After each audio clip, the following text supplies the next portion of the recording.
Assalamualaikum warahmatullahi wabarakatuh. Perkenalkan, nama saya Ratna Terkumala. Saya dari kelas manajemen H.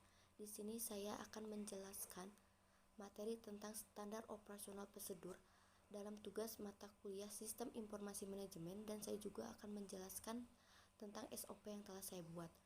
Pertama-tama saya akan menjelaskan terlebih dahulu standar operasional prosedur atau SOP. Standar operasional prosedur atau SOP adalah suatu alur atau cara kerja yang sudah terstandarisasi. Standar operasional prosedur ini memiliki kekuatan sebagai petunjuk bersifat mengikat dan direktif. Hal ini mencakup hal-hal dari operasi yang memiliki suatu prosedur atau langkah-langkah tertulis yang pasti.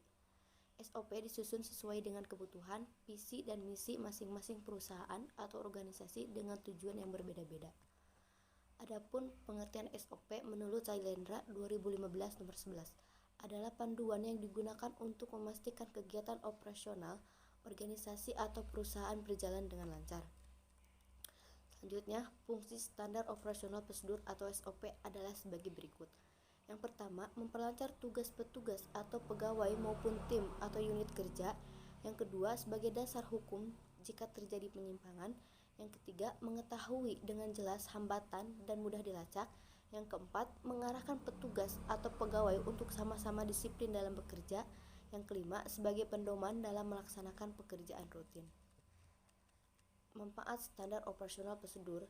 Yang pertama, sebagai standarisasi cara yang dilakukan dalam penyelesaian pekerjaan khusus, mengurangi kesalahan dan kelalaian. Yang kedua, menjadikan staf lebih mandiri dan tidak tergantung pada intervensi manajemen sehingga akan mengurangi keterlibatan pimpinan dalam sehari-hari. Yang ketiga, meningkatkan akuntabilitas dengan mendokumentasikan tanggung jawab khusus dengan melaksanakan tugas. Yang keempat, menciptakan ukuran standar kinerja yang akan memberikan pegawai cara konkret untuk memperbaiki kinerja serta membantu mengevaluasi usaha yang telah dilakukan. Yang kelima, menciptakan bahan training yang dapat membantu pegawai baru untuk cepat melakukan tugasnya. Yang keenam, menyediakan pedoman bagi setiap pegawai di unit pelayanan dalam melaksanakan pemberian pelayanan sehari-hari. Yang ketujuh, menghindari tumpang tindih pelaksanaan tugas pemberian pelayanan. Yang kedelapan, membantu penelusuran terhadap kesalahan prosedural dalam memberikan pelayanan, menjamin proses pelayanan tetap berjalan dalam berbagai situasi. Arti dan lambang flowchart dalam membuat SOP. Yang pertama, flow direction symbol. Simbol yang digunakan untuk menghubungkan antara simbol yang satu dengan simbol yang lain. Simbol ini disebut juga dengan connecting line. Yang kedua, terminator symbol, yaitu simbol permulaan start atau akhir stop dari suatu kegiatan. Yang ketiga, connector symbol, yaitu simbol untuk keluar masuk atau penyambungan proses dalam lembar atau halaman yang sama. Yang keempat, konektor simbol, yaitu simbol untuk keluar atau masuk penyambungan proses pada lembar atau halaman yang berbeda. Yang kelima, processing simbol, yaitu simbol yang menunjukkan pengelolaan yang dilakukan oleh komputer. Yang keenam, simbol manual operation adalah simbol yang menunjukkan pengelolaan yang tidak dilakukan oleh komputer. Yang ketujuh, simbol direction adalah simbol pemilihan proses berdasarkan kondisi yang ada. Yang kedelapan, simbol input dan output, yaitu simbol yang menyatakan proses input dan output tanpa tergantung dengan jenis dan peralatannya. Yang kesembilan, simbol manual input adalah simbol untuk pemasukan data secara online keyboard. Yang kesepuluh, simbol version adalah simbol untuk mempersiapkan penyimpanan yang akan digunakan sebagai tempat pengolahan di dalam store. Yang ke-11, simbol different process adalah simbol untuk pelaksanaan suatu bagian atau subprogram. Yang ke-12, simbol display adalah simbol yang menyatakan peralatan output yang digunakan, yaitu layar, printer, dan lain sebagainya. Selanjutnya, simbol disk dan online storage, yaitu simbol yang menyatakan input yang berasal dari disk atau penyimpanan disk.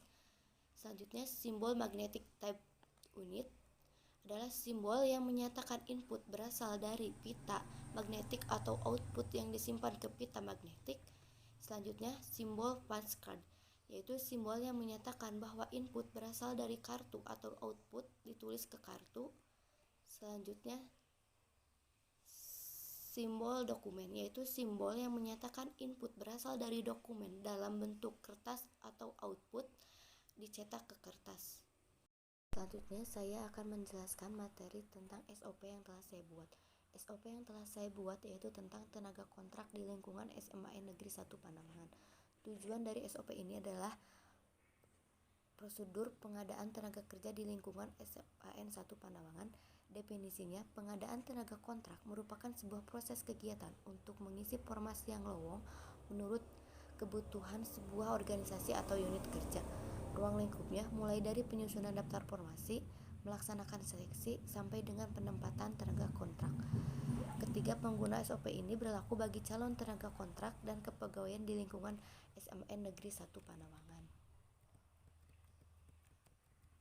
Selanjutnya saya akan menjelaskan prosedur pengadaan tenaga kontrak yang telah saya tabelkan.